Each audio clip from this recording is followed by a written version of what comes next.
zat yang akhir bagaimana supaya biaya produksi itu dapat di efisienkan gitu ya, atau dibuat seminimal mungkin.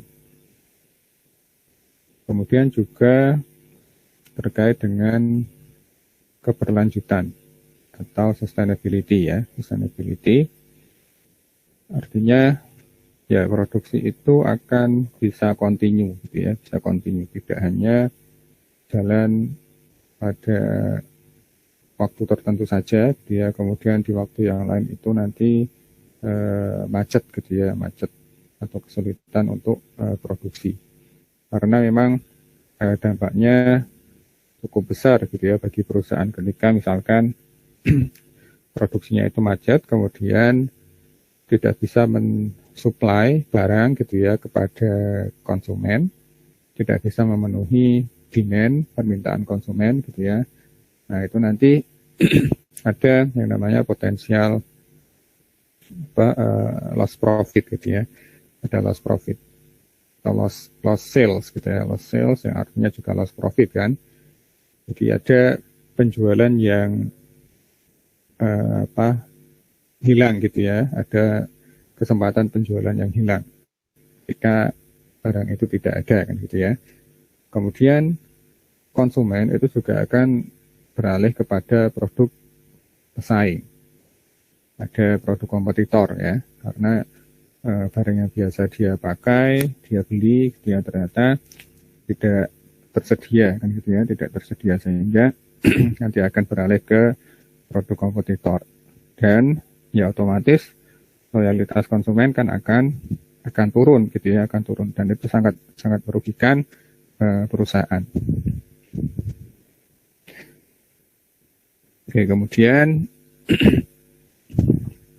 ini kemarin sudah ya, kegiatan operasional intinya ini ya, ada input, proses, transformasi, dan output, dan di antara masing-masing proses itu ada umpan balik atau feedback ya, ada feedback tentunya untuk ya mengkontrol gitu ya, mengkontrol apakah sudah sesuai dengan standar di masing-masing proses tadi gitu ya. Nah, kemudian ini 10 keputusan utama gitu ya di dalam manajemen operasional.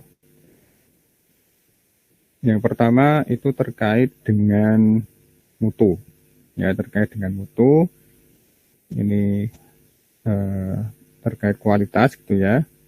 Kualitas. Nah, kualitas ini tidak hanya kualitas produk gitu ya, produk atau jasa output yang akan dikonsumsi oleh konsumen, tapi juga bagaimana mutu-mutu yang ada di dalam proses perusahaan itu sendiri gitu ya, atau organisasi itu sendiri.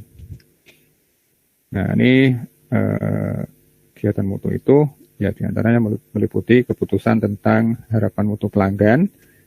Nah, ini kalau ini tadi tentunya output gitu ya, output atau produk atau jasa yang akan diterima oleh pelanggan. Nah, itu seperti apa gitu ya mutunya. Ini memang yang utama itu ya, yang utama itu untuk mencapai ini. Maka harus ada standar mutunya. Ya, harus ada standar mutunya, harus ada quality controlnya. Jadi nanti barang yang dihasilkan gitu ya, outputnya itu ada pengukurannya gitu ya, ada pengukuran mutunya. Nah, tapi di sini antara barang dan jasa itu memang berbeda gitu ya, berbeda.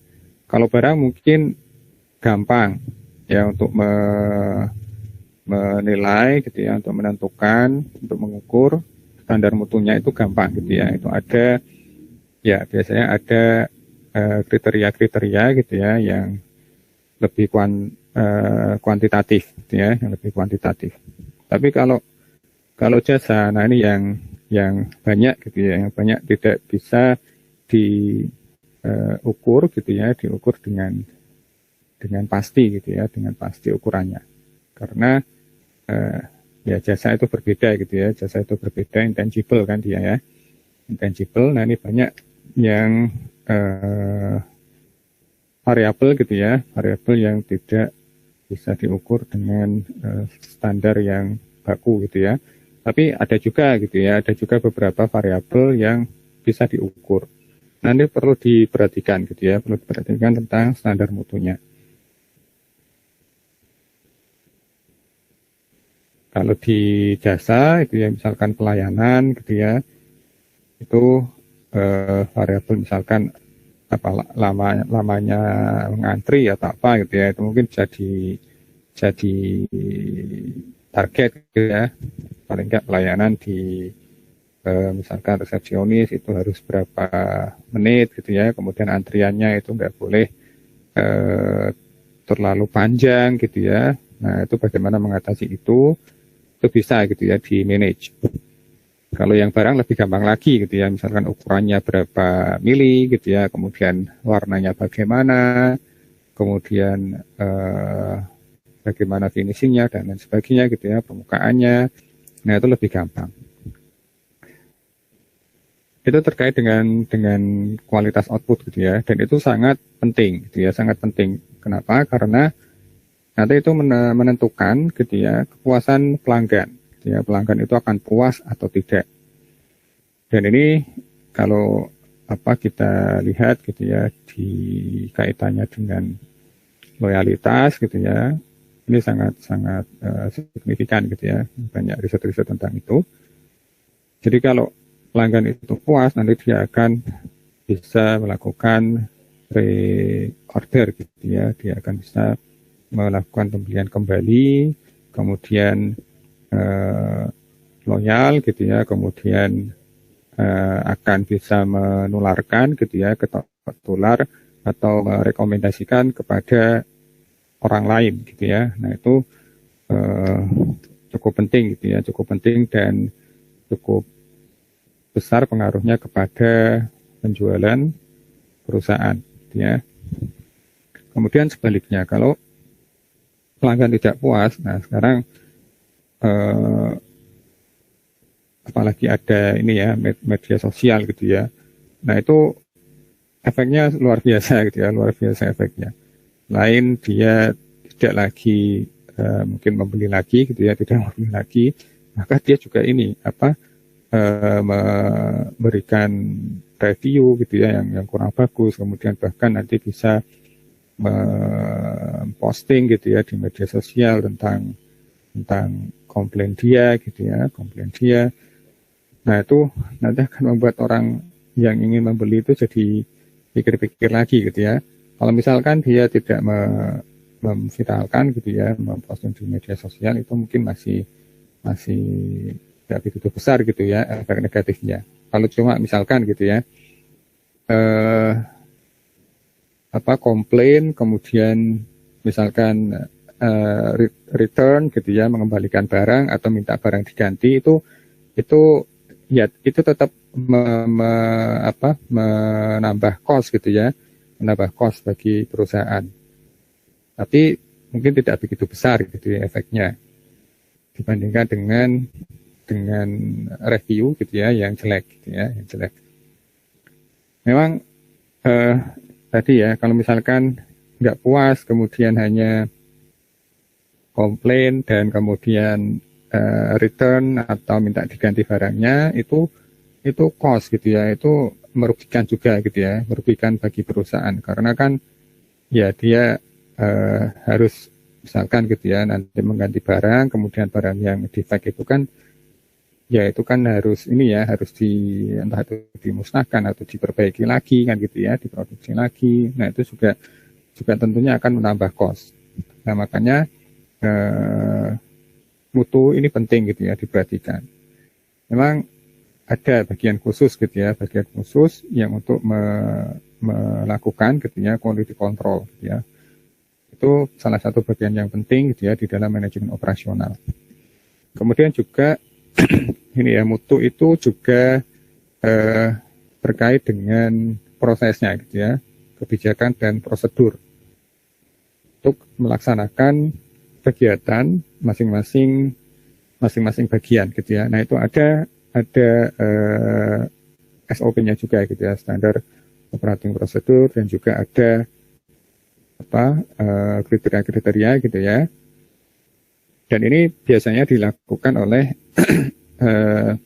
ini quality assurance unit ya, atau unit pengendalian mutu di dalam organisasi. Nah, itu biasanya ada gitu ya, ada unit tersendiri selain QC gitu ya untuk produk outputnya gitu ya. Itu juga ada unit untuk memastikan gitu ya, mutu gitu ya di dalam operasional organisasi. Nah, ini fungsi yang cukup penting gitu ya, yang cukup penting terkait dengan mutu ini. Yaitu yang pertama. Kemudian yang kedua terkait dengan desain barang atau jasa. Nah, ini desain gitu ya barang atau jasanya ini juga perlu keputusan manajemen operasional yang tepat gitu ya. Desain gitu ya barang atau jasa ini memang dikaitkan dengan pelanggan biasanya gitu ya, dikaitkan langsung dengan pelanggan. Dan ini harus dilakukan ini dulu gitu ya, yang tidak kalah penting adalah riset gitu ya, riset dulu. Bagaimana sih barang gitu ya atau jasa yang dimaui oleh pelanggan itu seperti apa gitu ya, sehingga nanti perusahaan itu bisa mendesain gitu ya, mendesain barang atau jasa yang sesuai dengan ekspektasi dari.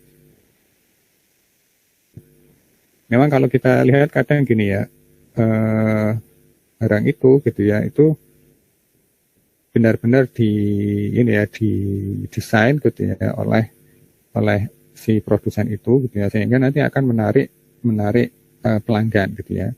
Tapi pada kenyataannya sebetulnya ya dia juga melakukan riset gitu ya, sebetulnya maunya pelanggan gitu ya, maunya publik atau masyarakat itu seperti apa sih gitu ya terkait dengan suatu barang atau jasa itu. Nah, sehingga dia nanti akan mendesain gitu ya berdasarkan dengan ekspektasi tersebut gitu ya. Nah, ini cukup penting. Jadi jangan sampai gitu ya, wah kita buat barang gitu ya, buat barang yang kita anggap bagus gitu ya, kita anggap bagus dan luar biasa misalkan gitu ya. Nah, tapi ternyata itu hanya menurut si produsen itu saja gitu ya, tapi berbeda dengan ekspektasi dari pasar sasarannya. Nah, itu jangan sampai terjadi seperti itu gitu ya. Makanya ini juga harus dikaitkan dengan bagaimana ekspektasi dari pelanggan nantinya gitu ya, dari calon konsumen. Kemudian yang ketiga, desain proses dan kapasitas. Nah, ini sudah masuk ke internal gitu ya, internal dari organisasi atau perusahaan ya. Bagaimana sih nanti prosesnya gitu ya untuk memproduksi atau menyediakan barang atau jasa yang akan ditawarkan kepada pelanggan itu gitu ya. Nah, ini keputusan untuk desain proses atau kapasitas ini gitu ya, ini terkait dengan teknologi gitu ya, termasuk mutu, termasuk bagaimana SDM-nya dan bagaimana maintenance-nya gitu ya. Dari resource yang dimiliki itu apa gitu ya, kemudian nah itu harus bisa didesain gitu ya sedemikian rupa supaya bisa menghasilkan produk atau jasa dengan optimal gitu ya.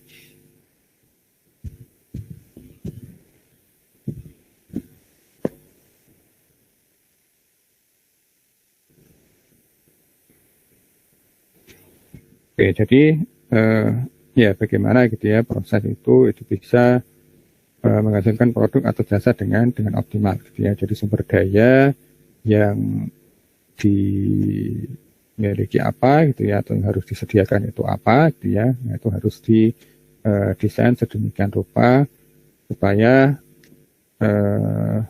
proses itu bisa dilaksanakan gitu ya dengan efektif dan efisien. Kemudian yang keempat, seleksi lokasi. Nah, ini juga keputusan yang cukup penting gitu ya, seleksi lokasi. Ini mungkin terkait dengan lokasi organisasinya gitu ya, lokasi organisasi atau lokasi perusahaan gitu ya, lokasi usahanya. Nah, ini penting gitu ya. Karena ya menentukan keberhasilan gitu ya. Kemudian juga kalau salah akan menghambat efisiensi. Contohnya apa contohnya? Contohnya misalkan lokasi pabrik itu ya dibuat yang berdekatan gitu ya dengan pasar sasaran dia gitu ya. Nah, itu cukup penting gitu ya, menentukan keberhasilan juga. Atau dia menentukan lokasi yang dekat dengan misalkan bahan baku gitu ya, misalkan bahan bakunya. Nah, ini juga akan menentukan gitu ya, menentukan keberhasilan dan efisiensi dari perusahaan. Kalau misalkan ya tidak bisa menentukan lokasi yang atau salah menentukan lokasi, itu juga akan menambah biaya gitu ya, menambah biaya dan kurang efektif gitu ya, kurang efektif dan kurang efisien. Misalkan jauh gitu ya dari sumber bahan bakunya gitu ya, sehingga nanti untuk mendatangkan bahan baku itu kan perlu waktu dan juga perlu biaya yang lebih besar kan gitu ya, karena jauh ya, karena jauh biayanya nanti membengkak sehingga malah tidak efisien gitu ya, nanti ketika dihitung-hitung ternyata HPP-nya gitu ya, harga pokok produksi dan juga harga pokok penjualan nanti lebih tinggi daripada pesaing, sehingga nanti dia tidak bisa berkompetisi gitu ya, kalah dalam kompetisi harga gitu ya. Nah, itu juga akan merugikan. Kemudian juga ya kalau misalkan jauh dari pasar sasaran gitu ya, dari target pasar, itu juga sama gitu ya, efeknya juga sama. Dari biaya pengiriman misalkan gitu ya, itu sudah nanti malah besar gitu ya, atau dia nanti akan misalkan keduluan oleh si pesaing gitu ya, si pesaing. Dan juga nanti lagi-lagi masuk ke harga misalkan gitu ya, kalau dia pesaingnya ada di pasar sasarannya itu dekat gitu ya, maka biaya untuk pengiriman gitu ya ke pasar kan akan lebih murah gitu ya, sehingga nanti biayanya bisa lebih murah. Sedangkan kita kalau jauh gitu ya, akan nambah biaya, kemudian nanti kalah gitu ya, ketika ternyata harganya harus lebih mahal daripada pesaing. Nah, ini cukup penting gitu ya. Kemudian lokasi ini juga kalau misalkan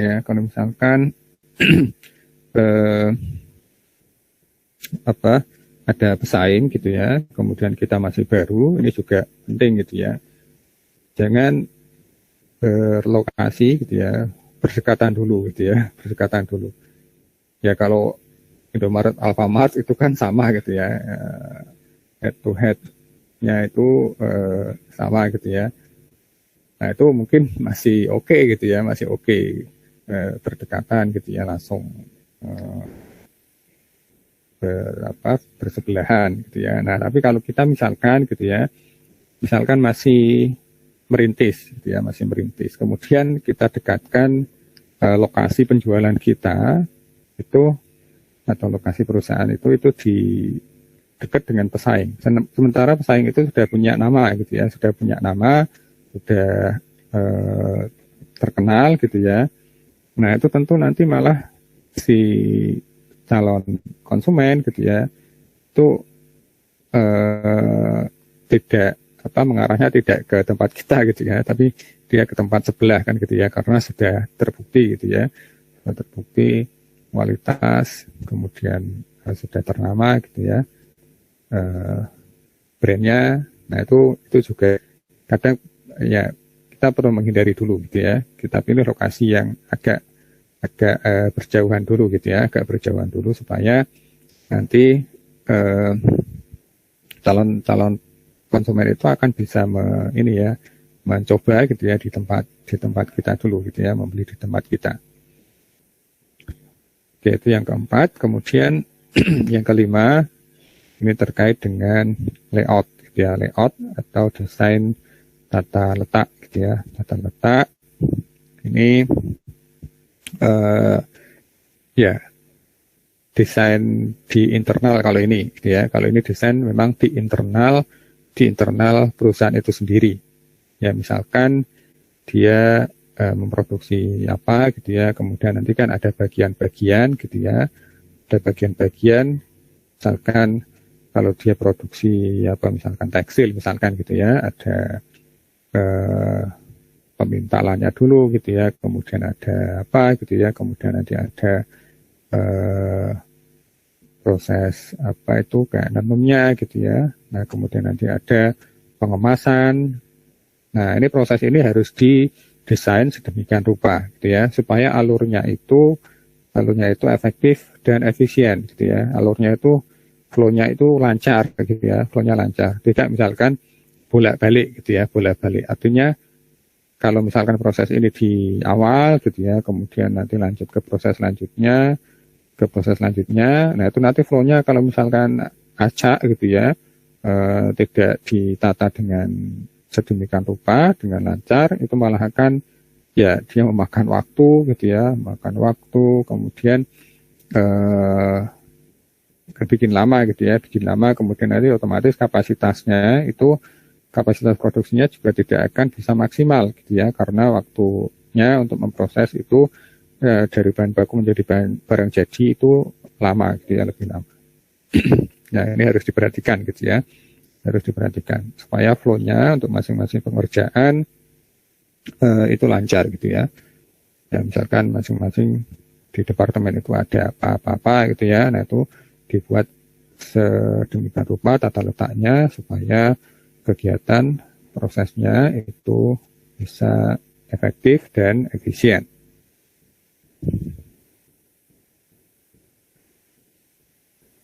Oke, mungkin sampai sini ada yang mau ditanyakan dulu nggak? Kalau belum ada, kita lanjutkan ke keputusan yang ke-6. Ini terkait dengan manusia dan sistem kerja. Ya. Nah, ini ya terkait dengan apa sumber daya manusianya, gitu ya, terkait dengan personel untuk produksinya. Dan ini juga perlu diputuskan gitu ya, bagaimana mutu kerjanya gitu ya, bagaimana keahlian yang dibutuhkan gitu ya, bagaimana biaya termasuk biayanya gitu ya. Nah, ini harus dibuat gitu ya sistemnya dengan tepat gitu ya, dengan tepat. Misalkan ya mutu kerja gitu ya, mutu kerjanya itu apa saja gitu ya, kemudian nanti keahlian yang dibutuhkan itu apa. Kalau misalkan ada yang perlu diberikan pelatihan gitu ya, maka ya harus dilatih gitu ya, harus dilatih untuk itu. Dan ini manusia ini salah satu yang paling penting gitu ya, peranannya sebetulnya gitu ya, peranannya paling penting. Memang di bagian produksi itu bisa gitu ya, banyak peran-peran yang bisa digantikan mesin sekarang gitu ya, tapi manusia ini tidak bisa digantikan untuk pengambilan keputusannya gitu ya. Ada hal-hal yang tidak bisa digantikan dengan mesin. Maka ini juga aset yang sangat penting gitu ya, terkait dengan manusia atau karyawan gitu ya, yang melaksanakan kegiatan terutama produksi gitu ya di dalam perusahaan. Maka ya ini harus diperhatikan, karena juga ini ya, manusia itu kan tidak bisa ya, kadang beda-beda gitu ya kinerjanya gitu ya, kadang baik gitu ya, kadang menurun gitu ya. Nah, maka bagaimana supaya itu bisa dijaga gitu ya dengan suatu standar yang tepat gitu ya. Kemudian yang ketujuh, manajemen dan rantai pasokan. Nah, ini juga penting gitu ya. Terkait dengan rantai pasokan, dan juga manajemennya, gitu ya. Ini juga penting supaya tidak menambah biaya, gitu ya, supaya biaya itu tidak membengkak. Ya, misalkan bagaimana rantai pasokan dari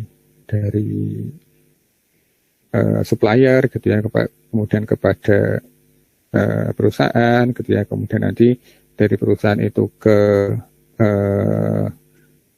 ke misalkan wholesale, gitu ya, kemudian ke retailer, kemudian sampai ke konsumen, gitu ya. Nah, itu jangan sampai terlalu panjang, gitu ya, jangan sampai terlalu panjang. Kalau terlalu panjang tentunya akan menambah biaya-biaya sehingga nanti sampai ke konsumen itu akan mahal, gitu ya, akan lebih mahal, dan juga nanti ya kalah dalam persaingan harga, gitu ya. Makanya harus bisa dibuat, gitu ya, keputusan terkait itu dengan tepat, gitu ya. Kemudian persediaan. Nah, di persediaan ini juga kaitannya dengan biaya juga, gitu ya, terkait dengan biaya juga. Ya, ini termasuk keputusan untuk menyediakan suppliernya, gitu ya, pemasoknya dari mana, gitu ya, kemudian penjadwalan, gitu ya, penjadwalannya ini juga penting, gitu ya. Ini biasanya persediaan ini terkait dengan ini ya, terkait dengan ini juga dengan sustainability, gitu ya, sustainability atau keberlanjutan dari produksi itu sendiri, gitu ya. Karena misalkan, gitu ya, persediaan dari supplier itu bahan bakunya tersendat, gitu ya, nanti otomatis proses produksinya akan tersendat juga, kan, gitu ya. Kemudian juga persediaan itu juga persediaan buat yang dijual, gitu ya, persediaan barang jadi, gitu ya. Persediaan barang jadi ini juga harus direncanakan seoptimal mungkin, gitu ya, seoptimal mungkin. Karena kan baik persediaan, gitu ya, ini kalau ya kalian di akuntansi kalau tahu, gitu ya, ada persediaan bahan baku, gitu ya, kemudian juga barang dalam proses, barang jadi, itu terkait dengan biaya, kan, gitu ya, terkait dengan biaya. Ada biaya simpan, ada biaya pesan, kan, gitu ya.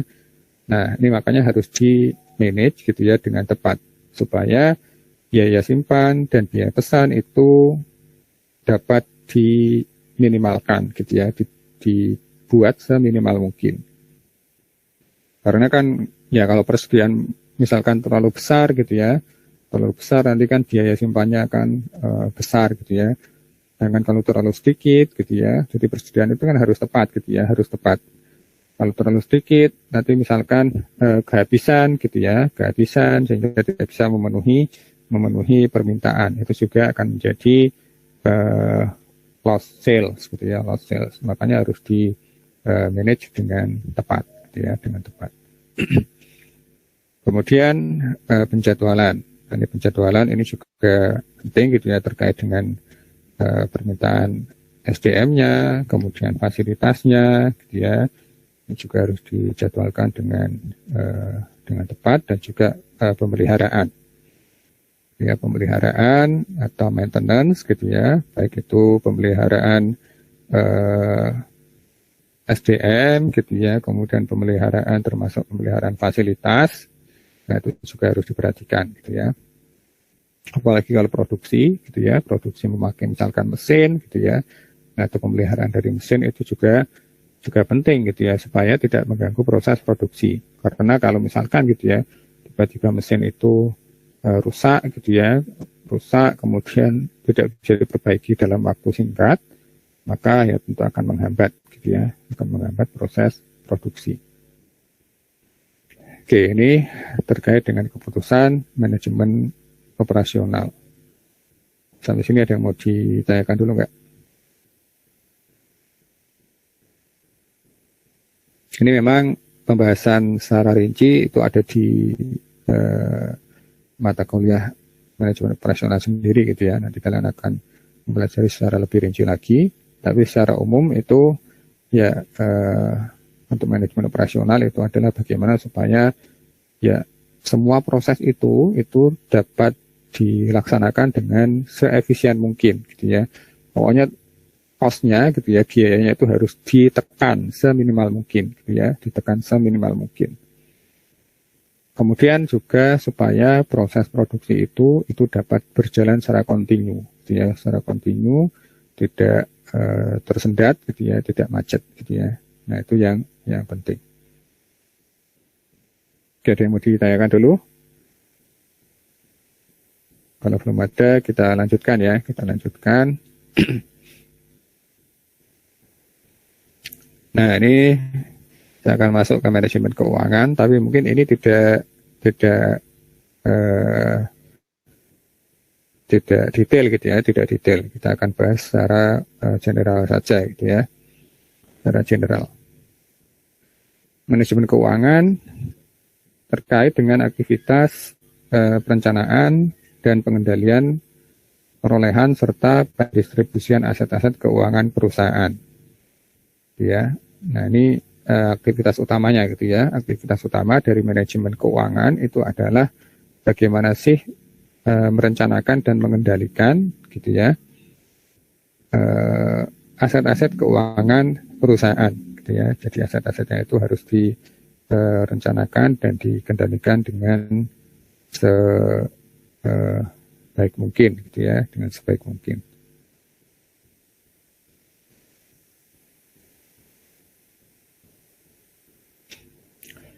Kemudian manajemen keuangan itu juga ya ini terkait dengan keputusan gitu ya, terkait dengan keputusan ya, keputusan tadi ya, keputusan tentang aset tadi gitu ya.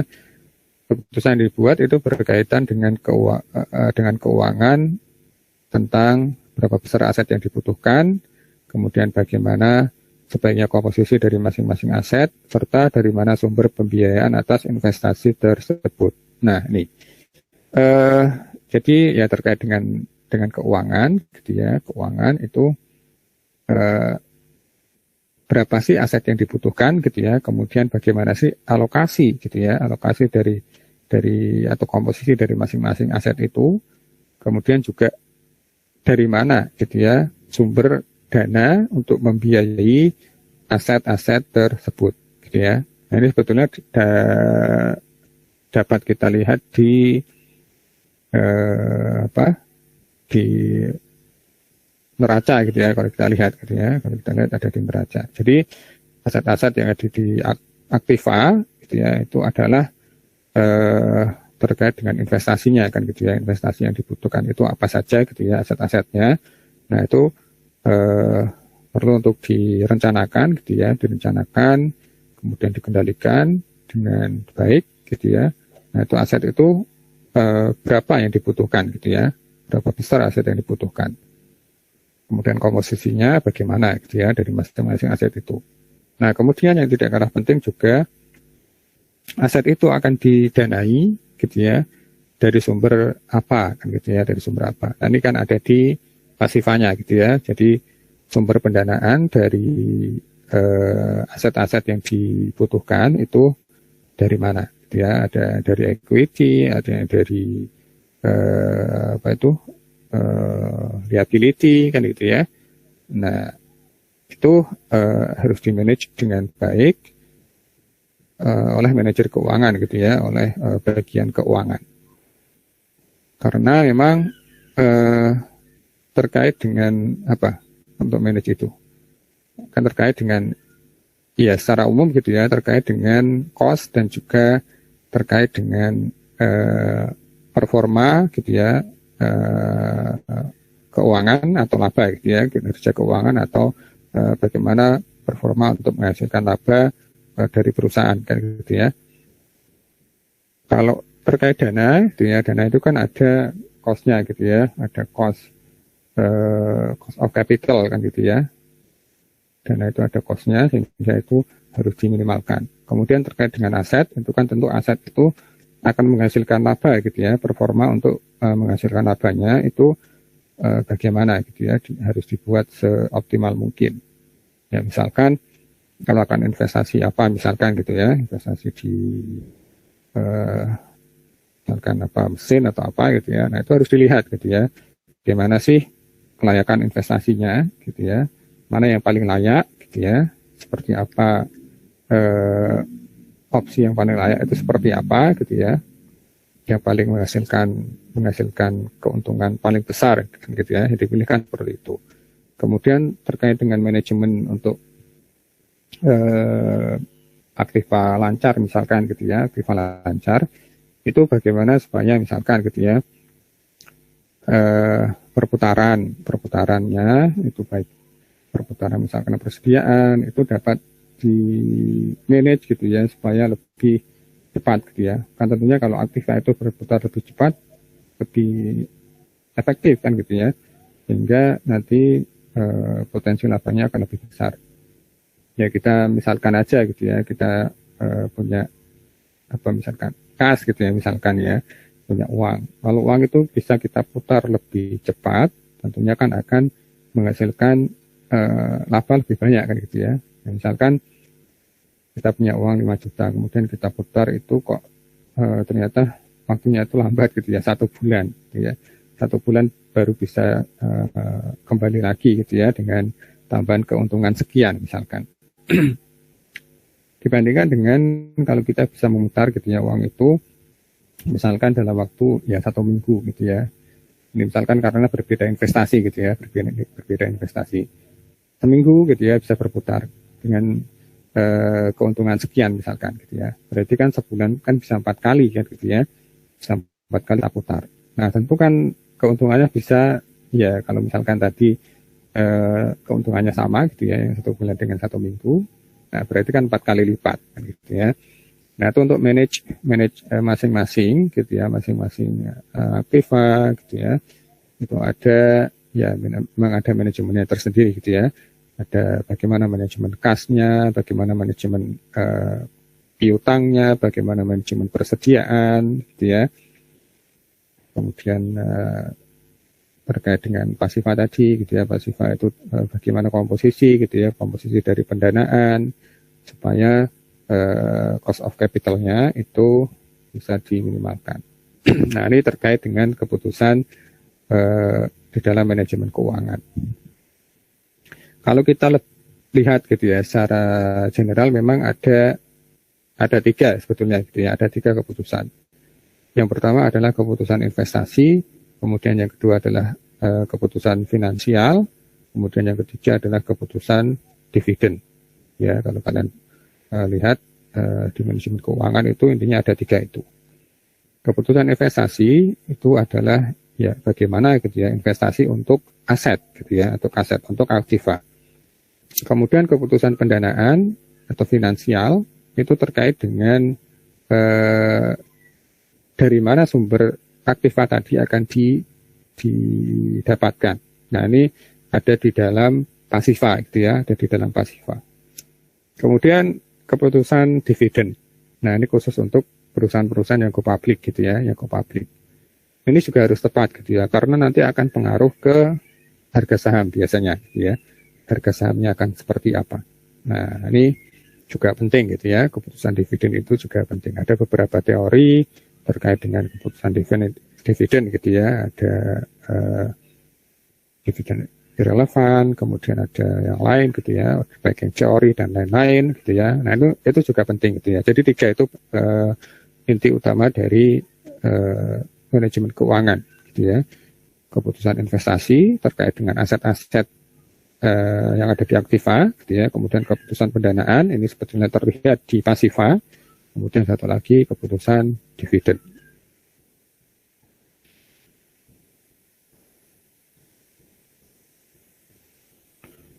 Oke, kemudian manajemen keuangan itu berhubungan dengan tugas sebagai manajer keuangan dalam suatu perusahaan bisnis. Nah ini tentu memang pemegang keputusan yang mungkin paling dominan, gitu ya, di dalam manajemen keuangan itu ya manajer keuangan, gitu ya, manajer keuangan. Manajer keuangan secara aktif mengelola urusan keuangan dari berbagai jenis usaha yang berkaitan dengan keuangan atau non-keuangan, pribadi atau publik, besar atau kecil, profit atau non-profit. Nah, ini manajer keuangan ini memang ya tentunya mengelola urusan keuangan kan itu ya, untuk berbagai jenis usaha.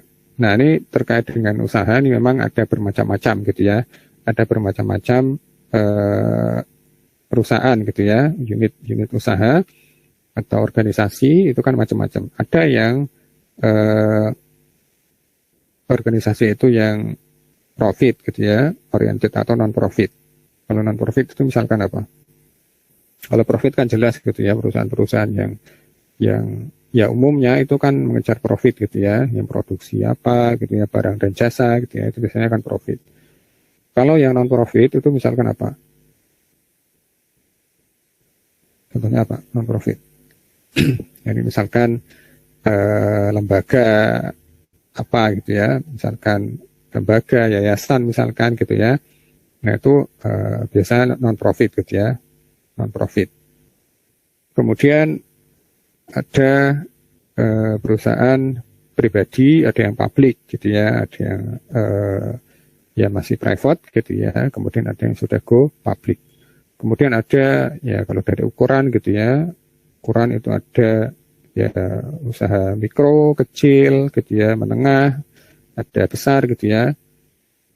Nah, tapi untuk semua jenis usaha itu gitu ya, itu peran dari manajer keuangan itu sama gitu ya, sama, yaitu untuk menentukan tadi ya keputusan terkait dengan keputusan keuangan. Nah itu tugasnya tuh sama gitu ya. Memang skalanya berbeda-beda kan gitu ya, dan juga nanti kekomplekannya gitu ya, kompleksitasnya berbeda. Tentu perusahaan kecil dan besar itu juga berbeda kan gitu ya, berbeda. Tapi secara umum itu sama gitu ya, keputusan-keputusan harus dibuat oleh manajer keuangan. Jadi kalau kalian nanti di posisi itu gitu ya, manajer keuangan harus bisa mengelola gitu ya semua jenis usaha itu gitu ya, karena intinya sama gitu ya, intinya sama, yaitu tiga tadi gitu ya, bagaimana keputusan investasinya, kemudian pendanaannya, dan kalau sudah publik keputusan dividen. Kemudian kegiatan manajer keuangan ini ya ada pembuatan anggaran gitu ya, perencanaan keuangan, manajemen kas, administrasi kredit, analisa investasi, kemudian usaha memperoleh dana. Nah ini lebih rinci lagi gitu ya, lebih rinci lagi. Tadi ketiga tadi itu kan secara umum gitu ya. Kemudian kalau lebih rinci lagi ya betulnya banyak gitu ya, lebih banyak gitu ya anggaran. Itu mulai dari bagaimana membuat anggaran penjualan gitu ya, ramalan penjualannya, kemudian anggaran penjualan, anggaran produksi, dan lain-lain gitu ya. Nah itu dia harus bisa merencanakan itu. Tentu ini juga akan dibantu gitu ya oleh staf keuangan kan gitu ya, oleh personel keuangan yang ada di bawah dia kan gitu ya, yang manajer itu dia paling nggak harus menguasai kan gitu ya, harus menguasai cara strategisnya gitu ya, secara konsepnya. Tapi yang melaksanakan itu yang istilahnya teknis gitu ya, yaitu tentu ada personalianya sendiri kan gitu ya. Kemudian perencanaan keuangan, manajemen kas, manajemen piutang dan lain-lain gitu ya, itu ada detail-detailnya gitu ya, tugas-tugas detailnya, perhitungan-perhitungan secara detail itu memang ada gitu ya. Kemudian analisa investasi, kemudian usaha memperoleh dananya gitu ya. Nah ini semuanya ada di dalam bagian keuangan gitu ya. Ini memang luas banget gitu ya, luas banget. Dan ini harus dikuasai gitu ya oleh orang keuangan kan gitu ya, harus dikuasai oleh orang keuangan. Makanya kalau kita belajar manajemen keuangan secara lengkap gitu ya, ini memang ada banyak banget sebab-sebab yang harus dipahami gitu ya, harus dimengerti. Oke, sampai sini ada yang mau ditanyakan dulu nggak?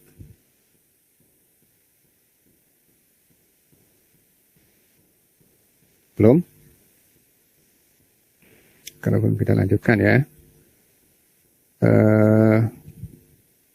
Oke, selanjutnya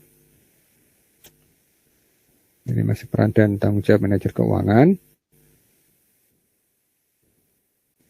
Ini meliputi perolehan dana, pengumpulan dana, pembayaran utang perusahaan, pengendalian keseimbangan kas perusahaan, serta perencanaan kebutuhan keuangan. Nah, ini lanjutan tadi ini ya memang kompleks gitu ya, banyak gitu ya tugas-tugas yang harus dilakukan gitu ya oleh manajer keuangan dan bagian keuangan gitu ya. Kemudian secara keseluruhan tanggung jawab utama manajer keuangan perusahaan adalah meningkatkan nilai perusahaan. Nah, ini tujuannya gitu ya. Tujuannya adalah bagaimana sih meningkatkan nilai perusahaan. Kemudian untuk meningkatkan nilai perusahaan, manajer keuangan harus dapat menjamin bahwa perusahaan selalu memiliki cukup dana untuk membiayai aktivitas perusahaan dalam menghasilkan barang dan jasa. Pada saat yang sama, segala kelebihan dana harus segera diinvestasikan untuk menghasilkan lebih banyak uang bagi perusahaan. Nah, ini ya tujuannya adalah bagaimana meningkatkan nilai perusahaan. Jadi apa yang dilakukan itu ya bagaimana supaya nilai perusahaan itu meningkat, gitu ya. Kapitalisasinya meningkat, kemudian juga ya kalau go public itu ya kemakmuran pemegang sahamnya juga meningkat, gitu ya, dengan apa capital gain, gitu ya, adanya capital gain. Tentu capital gain itu terkait dengan harga kan itu ya, harga saham yang meningkat, kemudian juga terkait dengan dividen gitu ya. Dividen itu tentu terkait dengan performa menghasilkan laba kan gitu ya, menghasilkan laba.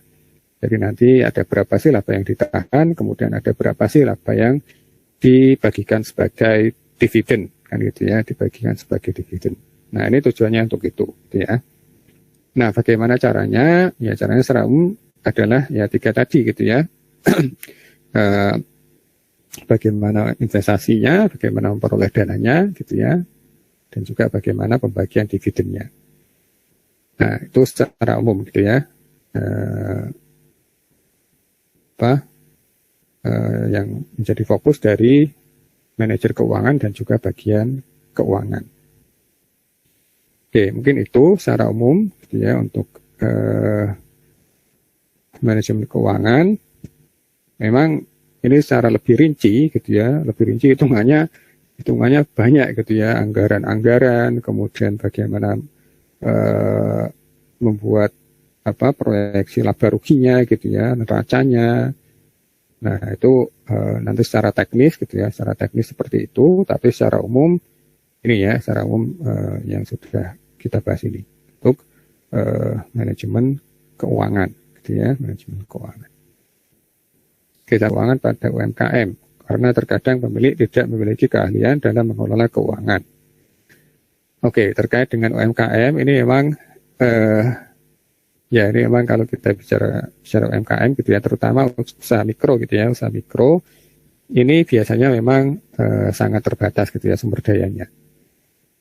Biasanya pemilik itu merangkap gitu ya, merangkap sebagai manajer keuangan, manajer operasional, manajer SDM-nya, gitu ya, manajer pemasarannya gitu ya. Kemudian juga SDM yang dimiliki juga sedikit gitu ya, sedikit biasanya. Nah, ini kemarin saya ikut pengabdian masyarakat gitu ya dengan dosen-dosen akuntansi, ada Pak Judi, Bu Hani gitu ya, Pak Rudi, untuk memberikan pelatihan kepada UMKM gitu ya. Salah satunya adalah pengelolaan keuangannya gitu ya, keuangannya dan akuntansinya gitu ya. Nah, ternyata sebagian besar itu tidak melakukan itu gitu ya, tidak melakukan proses pencatatan keuangan dan akuntansi gitu ya, apalagi standar PAK dan apa itu ya, mereka nggak tahu gitu ya, nggak tahu.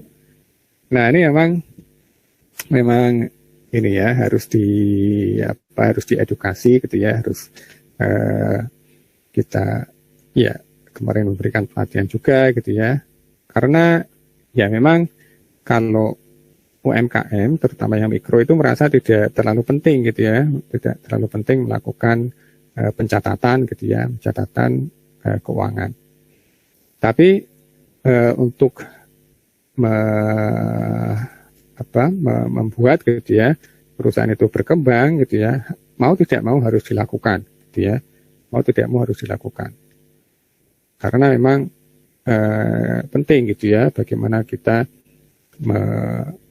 mencatat gitu ya, mencatat keuangan, akuntansi, kemudian membuat keputusan keuangan gitu ya. Itu penting untuk apa? Untuk membesarkan perusahaan gitu ya.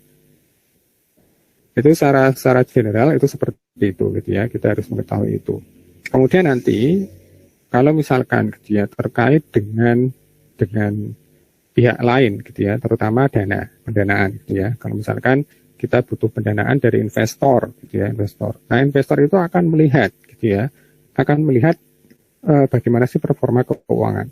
Performa keuangan tentu dilihat dari apa? Dari laporan keuangan kan gitu ya, dari laporan keuangan. Nah, kalau misalkan UMKM itu tidak mencatat itu, maka kan tidak bisa dilihat gitu ya, hanya dari misalkan, oh saya omsetnya segini, kemudian laba saya segini, tapi nggak ada catatan keuangannya, nggak ada laporan keuangannya. Kira-kira percaya apa tidak investor itu? Kan tidak gitu ya. Nah, makanya memang yang pertama itu harus didorong dulu gitu ya, supaya ya yang pertama paham dulu gitu ya, paham dulu, kemudian mau untuk melakukan pencatatan keuangan gitu ya, pencatatan keuangan. Karena nanti kalau sudah berhubungan dengan pihak lain gitu ya, akan lebih enak gitu ya, lebih enak. Kemudian untuk standar itu mungkin kalau MKM itu belum ini ya, belum perlu lah gitu ya pakai standar PAK dan lain-lain gitu ya dalam membuat laporan keuangan. Yang penting mereka paham dulu gitu ya, mereka paham dulu untuk membuat keputusan dia gitu ya, untuk membuat keputusan, terutama keputusan investasi dan keputusan pendanaan gitu ya, keputusan investasi dan keputusan pendanaan bagi usaha dia gitu ya, bagi usaha dia. Itu yang penting itu dulu. Kemudian baru nanti kalau sudah besar gitu ya, kemudian terkait dengan investor gitu ya, mau mengembangkan usaha. Nah, ini harus ya tentu harus terstandar kan gitu ya, terstandar. Akuntansi kan ada standarnya gitu ya.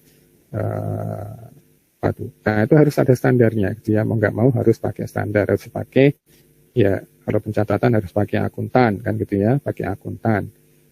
Kemudian nanti membuat keputusannya itu lebih enak lagi gitu ya, lebih enak lagi. Kemudian kalau terkait dengan pihak lain juga akan lebih jelas gitu ya, lebih jelas. Nah, itu memang seperti itu ya kendalanya di dalam UMKM itu. Mereka yang pertama itu pencatatan itu tidak dilakukan. Itu kemarin sebagian besar seperti itu. Mereka tidak melakukan catatan. Makanya harus diedukasi dulu gitu ya, diedukasi dulu. Dan ini ya minimal gitu ya, minimal ya pencatatan itu dilakukan untuk bisa mengambil keputusan gitu ya terkait dengan investasi dan pendanaan. Ya, itu dulu aja. Nanti baru kalau mau berhubungan dengan yang lebih luas lagi gitu ya, maka harus dicatat dengan standar gitu ya, dengan standar.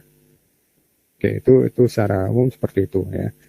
Tapi mungkin bisa saya ini ya tambahkan juga kalau pengelolaan UMKM gitu ya, ini memang apa ya, berbeda-beda gitu ya antara masing-masing pemilik UMKM itu sendiri gitu ya, berbeda-beda. Ada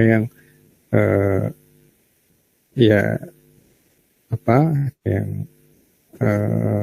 menganggap itu ya tidak terlalu penting gitu ya, yang penting misalnya jalan gitu ya. Ada yang memang dia memang merencanakan gitu ya, harus bisa direncanakan supaya nanti usahanya bisa berkembang kan gitu ya. Nah, ini macam-macam gitu ya, dari pengalaman kemarin kita melakukan pendampingan gitu ya, pengabdian masyarakat kepada UMKM itu seperti itu gitu ya. Oke, mungkin itu Sylvie. Terima kasih, Pak. Oke, sama. Oke, kemudian mungkin tambahan juga gitu ya, tambahan juga terkait dengan keuangan. Itu ini ya secara ini yang saya baca-baca gitu ya, dari ya pengusaha-pengusaha gitu ya, UMKM yang pengusaha muslim gitu ya. Nah, ini ada satu garis atau benang merah gitu ya, yang bisa saya jadikan pelajaran gitu ya, yaitu terkait dengan pendanaan ya, terkait dengan pendanaan. Nah, terkait dengan pendanaan kan kita tahu ya, kalau pendanaan itu kan di pasifa ada modal sendiri, kemudian ada utang gitu ya, kemudian ada utang. Nah, kalau misalkan gitu ya, dana itu bisa kita investasi bisa kita danai dari modal sendiri, itu tentu sangat bagus kan gitu ya, itu yang kita harapkan. Kemudian memang ya kadang ya terkait dengan utang itu dilema kan gitu ya, tapi dari pengalaman gitu ya, salah satu benang merah yang bisa kita ambil gitu ya dari pengusaha muslim itu ya hindari sumber pendanaan yang terkait dengan misalkan riba gitu ya. Kemudian itu dampaknya itu sebetulnya nggak cuma ya, kalau dari agama jelas kan gitu ya, jelas gitu ya, kita diperintahkan untuk menghindari itu gitu ya. Dan dampaknya, nah ini yang banyak di share gitu ya, yang dinasihatkan, yang kemudian ya yang harus dipertimbangkan gitu ya oleh orang-orang yang mau bergelut di bisnis juga gitu ya. Yang pertama itu terkait dengan keberlangsungan usaha.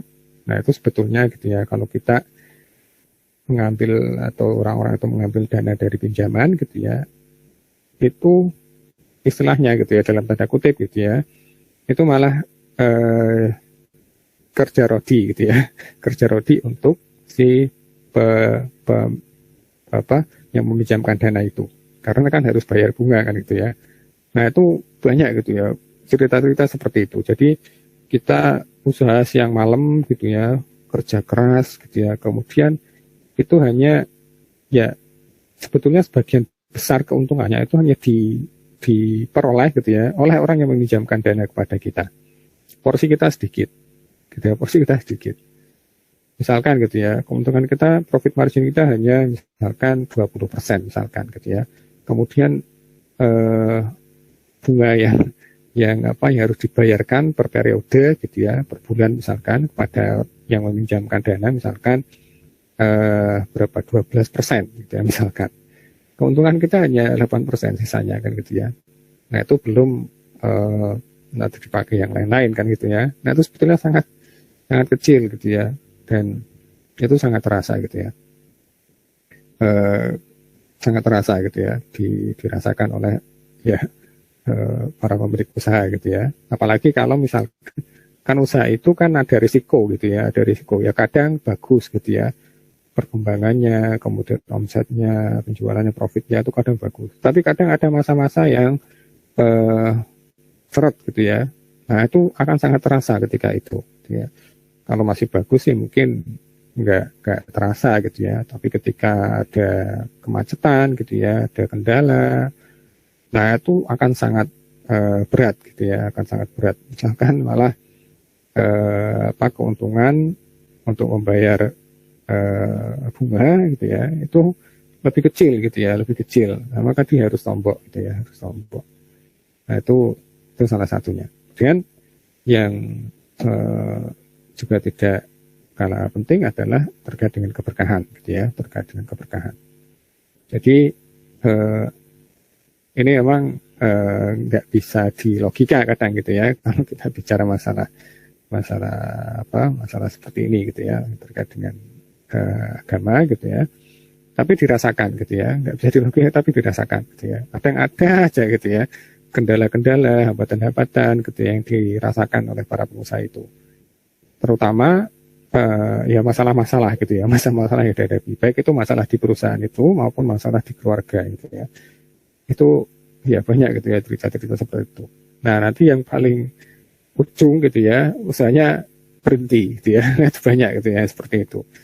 Itu kisah-kisah gitu ya, pengusaha yang jatuh bangun gitu ya, tadinya mendanai dari dana-dana seperti itu, kemudian ya akhirnya pindah gitu ya, akhirnya dia hijrah untuk mendanai dari dana-dana yang halal gitu ya, dan kemudian mengelola usahanya berkembang. Nah itu yang perlu kalian perhatikan gitu ya, nanti kalau misalkan ingin menjalankan usaha gitu ya. Lebih baik gitu ya kita bersabar. Sabar aja, kita punya dana berapa kan gitu ya, itu aja yang kita putar pelan-pelan gitu ya, dari kecil kemudian kita besarkan gitu ya, nggak masalah, sabar aja gitu ya. Kemarin ada juga yang cerita seperti itu gitu ya, jadi karena dia tidak sabar ingin segera mengembangkan usahanya gitu ya, karena memang lagi bagus-bagusnya gitu ya, prospeknya penjualannya itu masih luar biasa gitu ya, kemudian ingin segera ekspansi ya, ingin segera mengembangkan, tapi dia nggak sabar, akhirnya pinjam gitu ya dana ke bank gitu ya, kemudian malah terjadi kemacetan tadi gitu ya, macet, kemudian udah bangkrut akhirnya gitu ya, karena kan tentu ada jaminan gitu ya yang akan disita gitu ya, nah itu malah habis gitu ya, dan dia menyesal gitu ya, kenapa tidak bersabar gitu ya, harusnya dia bersabar mengembangkan modal yang dia miliki gitu ya, pelan-pelan sehingga nanti menjadi besar, malah tidak akan kolaps gitu ya, mungkin gitu ya, tidak akan kolaps. Nah itu yang perlu kita perhatikan gitu ya, nanti kalau kita menjalankan usaha terkait dengan dana gitu ya, terkait dengan pendanaan. Oke, mungkin itu materi yang bisa kita bahas. Ada lagi yang mau ditanyakan? Memang ini ya, tadi kalau saya juga pernah merasakan gitu ya, ini mungkin bukan ini ya, bukan karena pinjaman gitu ya, tapi karena ya potongan gitu ya, potongan kalau kita misalkan ikut marketplace gitu ya, kemudian ada potongan, itu kemarin saya pernah gitu ya pengalaman, padahal saya nggak ikut apa-apa gitu ya, kemudian diklaim mengikuti ya, promo gitu ya, promo, campaign apa gitu ya, kemudian dari penjualan itu dipotong 8% gitu ya, sekitar 7 atau 8% gitu ya. Nah itu besar banget, terasa banget gitu ya. Misalkan ya kita jual barang seharga 10 juta, kemudian dipotong 700.000 gitu ya. Padahal keuntungan kita misalkan gitu ya, 10 juta itu kita jual 10 juta itu misalkan modal kita itu sebetulnya hanya 9 juta. Kemudian kita ambil untung 1 juta misalkan. Kemudian kok dipotong 700.000 gitu ya, untuk itu gitu ya, untuk pihak lain. Nah kita kan tentu hanya untuk 300.000, itu porsi yang sangat kecil kan gitu ya. Nah seperti itu contoh gitu ya, ilustrasinya. Itu kemarin saya juga merasakan sendiri gitu ya. Nah ini kemudian saya berpikir, nah ini bagaimana kalau orang itu kemudian harus bayar gitu ya, kalau dia punya usaha kemudian tiap bulan itu harus bayar bunga sekian persen gitu ya, itu betapa beratnya kan gitu ya. Ya tidak salah kalau ada yang mengatakan bahwa ya kita kerja rodi kan gitu ya, untuk yang meminjamkan kepada kita gitu ya. Itu memang sangat terasa dampaknya. Oke, mungkin itu. Kalau nggak ada yang ditanyakan, mungkin untuk pertemuan kali ini kita cukupkan dulu ya. Insya Allah kita akan lanjutkan nanti di pertemuan yang terakhir tentang manajemen pemasaran ya, manajemen pemasaran. Oke, kemudian sebelum kita akhiri jangan lupa untuk klik presensi ya di SIM, kemudian backup dengan komentar di postingan yang terbaru tadi.